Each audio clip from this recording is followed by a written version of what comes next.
Hi everyone, how are you this morning? It's good to chat with you a little bit. Just wanted to number one, thank you for the work we did in class yesterday. It felt authentic and meaningful, and I was very happy to have that conversation with you. And I'm sorry I'm like playing around with the screen as I'm trying to, what the hell, this thing? It makes me nutty. So I want to put it on student view so that you can see the post. So thanks to your fellow student, Edith, I have a post. I spent the morning crying about it because it pissed me off and made me sad. But here's your post. So it's got a little talking point and then it has an article. Okay, so this is just to model what you might do after.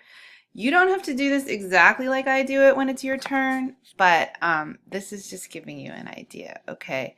So blah, blah, blah, and then there's the article that you're going to start with, and then I have some questions, and then the article itself had kind of a more to the series, like following, that you could follow. And so when you click on this, this might also work, but when you click on this, it's going to take you to a list of stories from the Texas Tribune, which I'm hoping is not corporate because they actually have some really good stories. And so you're going to choose one of them. It's going to be your choice. And then you're going to ask. You're going to talk about it a little bit. And then I just Googled how to help because I was feeling frustrated.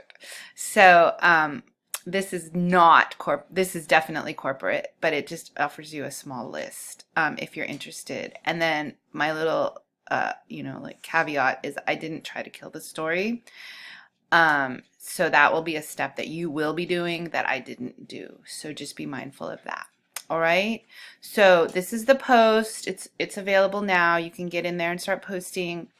And for next week, you're going to read the news abuse chapter and you are going to come in with at least an outline of a story so that we can do some workshopping on that. All right. Thank you for your time, your energies. Thank you for doing this work. And I'll see you on Wednesday. Email me if you have any questions. Take care.